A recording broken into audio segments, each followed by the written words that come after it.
പഠിക്കാനെന്നുള്ള പേരിൽ നീ ആ ടീച്ചറെ കാണാൻ അവിടെ പോകുന്നെന്ന് എനിക്കറിയാം. ദേവാ, അതിന്റെ ശിക്ഷ വളരെ വലുതായിരിക്കും. ആ ശിക്ഷ ഏറ്റുവാങ്ങേണ്ടി വരിക നീയല്ല, ആ ടീച്ചറായിരിക്കും.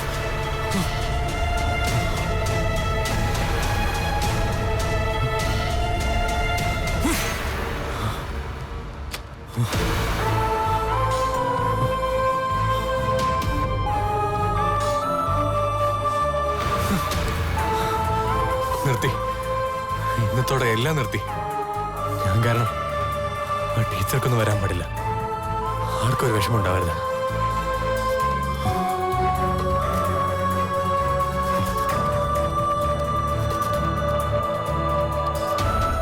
ഇന്നു മുതൽ നീ ട്യൂഷൻ നിർത്തണം. ആ ടീച്ചറിനെ കാണാനോ സംസാരിക്കാനോ പാടില്ല. ഒരു ബന്ധവും പാടില്ല. സമ്മതിച്ചോ? നാളെ ഞാൻ തെങ്കാശിക്ക് പോവുക. അവിടെ ഹനുമാൻ ക്ഷേത്രത്തിൽ ഒരു വഴിപാടുണ്ട്. വ്രതവും വഴിപാടും പൂജയും ഒക്കെയായി ഒരാഴ്ച കഴിഞ്ഞ് ഞാൻ തിരിച്ചു വരും. അതുവരെ നീ ആ ടീച്ചറിൽ നിന്നും അകന്നു നിൽക്കണം. സ്വാമി,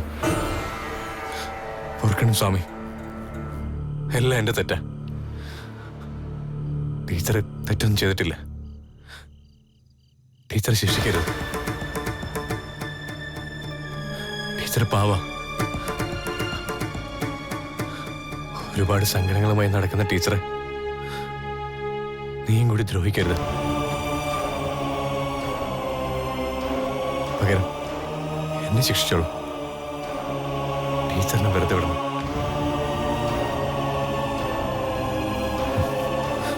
ഞാനാ തെറ്റുകാരൻ. ശിക്ഷ എനിക്ക് തന്നോളൂ.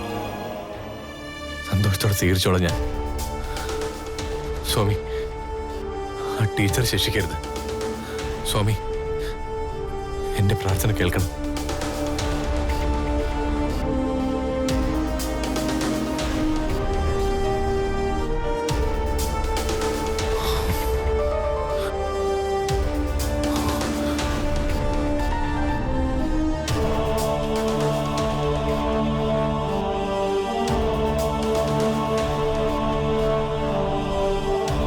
ആഞ്ജനേയ, നിന്നോടുള്ള പ്രതിജ്ഞ മറന്ന് ഒരു പെണ്ണിനെ കണ്ട് മോഹിച്ചതും ഞാനാ. വീണ്ടും വീണ്ടും കാണാനുള്ള മോഹത്തോടെ പഠിക്കാൻ പോയതും എന്റെ തെറ്റാ. ഞാൻ ചെയ്ത തെറ്റുകൾക്കൊന്നും ടീച്ചർക്ക് ശിക്ഷ കൊടുക്കരുത്. സ്വാമി, ഞാൻ എന്റെ തെറ്റുകൾക്കൊന്നും മുതിരില്ല. നിറഞ്ഞ മനസ്സോടെ പ്രാർത്ഥന അർപ്പിച്ച് നിന്റെ മുമ്പിൽ ഞാൻ ഇന്ന് നിന്നോളാം. എന്റെ തെറ്റുകൾക്ക് മറ്റൊരാളെ ശിക്ഷിക്കരുത്. സ്വാമി, എന്റെ പ്രാർത്ഥന കൈക്കൊള്ളണം. ഇപ്പൊ മെയിലിൽ വന്നതാ. വിത്ത് ഇമ്മീഡിയറ്റ് എഫക്റ്റ് എന്നാ പറഞ്ഞിരിക്കുന്നത്.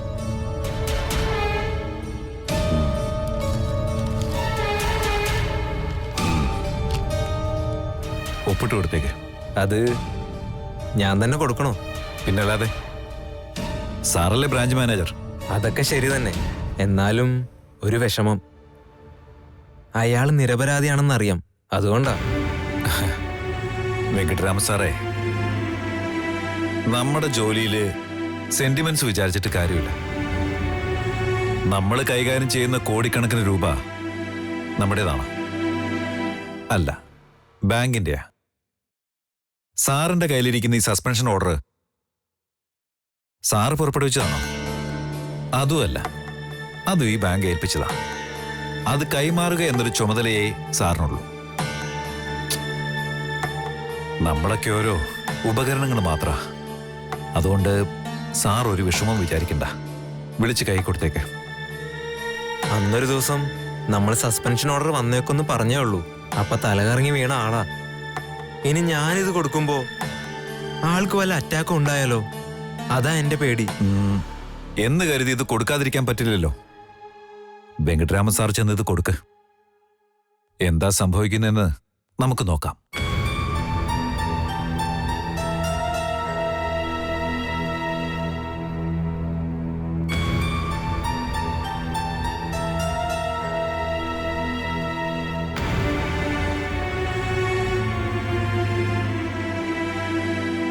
May I come in, sir? Yes, come in. പടിയിറങ്ങാനുള്ള ഉത്തരവ് കിട്ടി, സർ.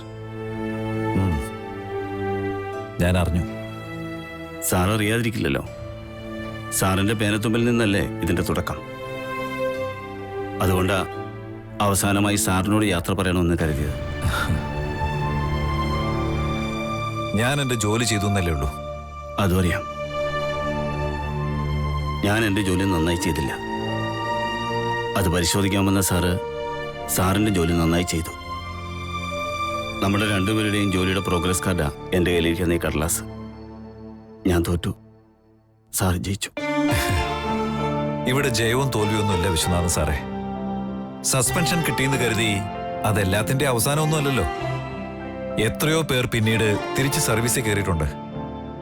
ഓരോരുത്തർക്ക് ഓരോരോ പ്രധാനപ്പെട്ട വകുപ്പുകളുണ്ട്. ഉദാഹരണത്തിന് സരസ്വതി ദേവിക്ക് വിദ്യാഭ്യാസം, ലക്ഷ്മി ദേവിക്ക് ഫിനാൻസ്, സുബ്രഹ്മണ്യന് ഹെൽത്ത്, അങ്ങനെ അങ്ങനെ ഓരോന്ന്. അതിനാ ഓരോരോ മൂർത്തിയുടെ അടുത്ത് പോയി പ്രാർത്ഥിക്കണത്. മനസ്സിലായോ? പിന്നെ നിനക്ക് മാത്രമല്ലേ വിവരമുള്ളൂ. അവളുടെ ഒരു കണ്ടുപിടുത്തം രാവിലെ കെട്ടി ഒരുങ്ങി ഇറങ്ങാനുള്ള അടവാണെന്ന് എനിക്കറിയാം. ഞാൻ പോട്ടെ എന്ന് വെച്ചിട്ടാ. ഏതായാലും ഇനി 2 കൂടിയല്ലേ ഉള്ളൂ, അതോടെ തീരുമല്ലോ. ഇത് കേട്ടാ തോന്നും ഏട്ടൻ എന്നെ തലയിലെടുത്തോണ്ടാ ഓരോ സ്ഥലത്തും പോണേന്ന്. ഓ. ഏട്ടൻ കാർ ഓടിക്കുന്നല്ലേ ഉള്ളൂ. നിന്നെ ഇനി തിരിച്ച് വീട്ടിൽ കൊണ്ടുപോയി ആക്കിയിട്ട് വേണം എനിക്ക് ബാങ്കിൽ പോകാൻ. ആ കഷ്ടപ്പാടൊന്നും നിന്റെ കണ്ണിപ്പെടില്ലല്ലോ. ഓ ആ ദേവേട്ടൻ ഇവനിത് എവിടേക്കാ പോകുന്നത്? ആ ഒരൊറ്റ ആഗ്രഹം നീ ഒന്ന് കേട്ടു നോക്ക് ദേവാ, അപ്പറിയാം. ഞാൻ പണ്ട് സ്ഥിരമായിട്ട് പോയിക്കൊണ്ടിരുന്ന 4-5 അമ്പലങ്ങളുണ്ട്. അവിടെയൊക്കെ ഒന്ന് കൊണ്ടുപോകണോന്ന് പറഞ്ഞു. അതിനായി പറയുന്നേ. എല്ലാ ദിവസവും രാവിലെ എണീറ്റ് ഉടുത്തൊരുങ്ങി ഇവളുടെ കൂടെ ഓരോരോ അമ്പലങ്ങൾ ചുറ്റലാണ് എന്റെ പണി. അനിയത്തിമാരുടെ ഇങ്ങനത്തെ ആഗ്രഹങ്ങളൊക്കെ സാധിച്ചു കൊടുക്കുമ്പോല്ലടാ നീ നല്ലൊരു ഏട്ടനാവുന്ന. സാധിച്ചു കൊടുക്ക്. അങ്ങനെ പറഞ്ഞു കൊടുക്കതേ വേട്ടാ. അയ്യോ, ഞാൻ മറന്നു. പ്രസാദം ദാ.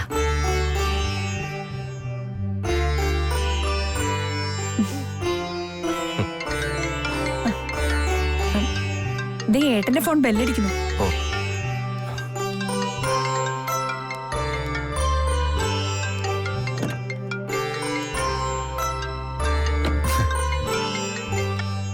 ആ ഹലോ. ദേവേട്ടൻ ഇപ്പൊ ഭക്തിയൊക്കെ വിട്ടോ? പണ്ട് വലിയ ഭക്തിക്കാരനായിരുന്നല്ലോ. ഇല്ല, ഭക്തിയൊക്കെ എപ്പോഴും ഉണ്ട്.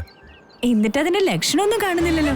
എന്താ പഴയതുപോലെ ഭക്തി ഉണ്ടായിരുന്നെങ്കിൽ ദേവേട്ടന് ഇത്രയും നേരം എന്റെ അടുത്ത് നിക്കില്ലായിരുന്നു. അത് തന്നെ കാര്യം. ആഞ്ജനേയ ഭക്തനല്ലായിരുന്നോ? ഓടിയന്.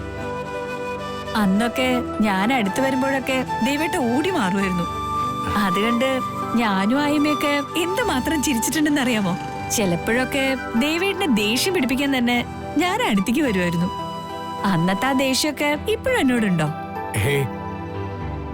അതൊക്കെ അന്നത്തെ ചില അറിവില്ലായ്മകളല്ലേ, അതൊക്കെ മാറിയല്ലോ.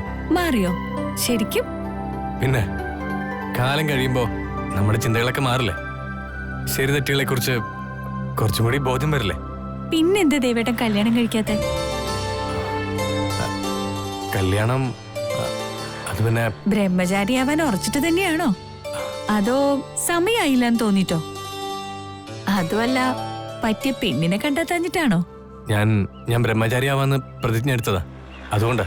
എന്നിട്ട് ആയ്മ പറഞ്ഞല്ലോ ഇന്നാള് കല്യാണത്തിന് സമ്മതിച്ചു. തിരുവനന്തപുരത്ത് നിന്ന് ആരോ കാണാൻ വന്നൊക്കെ. അത് ഞാൻ വെറുതെ പറഞ്ഞതാ. ഇനിയും അങ്ങനെ വല്ല മോഹം തോന്നിയാ എന്നോടും കൂടി ഒന്ന് പറയണേ. ദേവേട്ടനെ പറ്റിയ കുട്ടികൾ ആരെങ്കിലും ഉണ്ടോന്ന് ഞാനും കൂടി ഒന്ന് നോക്കാം. ദേവേട്ടന്റെ ഇഷ്ടാനിഷ്ടങ്ങളും സ്വഭാവങ്ങളും ഒക്കെ എനിക്ക് നന്നായിട്ട് അറിയാലോ. ഓ എടി എടി മീരെ, നീ ഒന്ന് വരുന്നുണ്ടോ? നേരം പോകുന്നടി. ആ ദേവാ പോടാ. ഇവിടെ വീട്ടിൽ കൊണ്ടുപോയി ആക്കിയിട്ട് വേണം എനിക്ക് ബാങ്കിൽ പോവാൻ. അതുകൊണ്ടാ. ശരിടാ, നിങ്ങൾ പോയിക്കോ. വാടി അമ്പലവാസി. പോട്ടെ.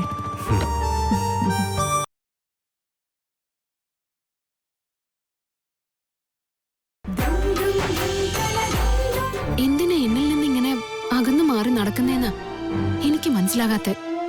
ഞാൻ സ്നേഹിച്ചിട്ടല്ലേ ഉള്ളൂ.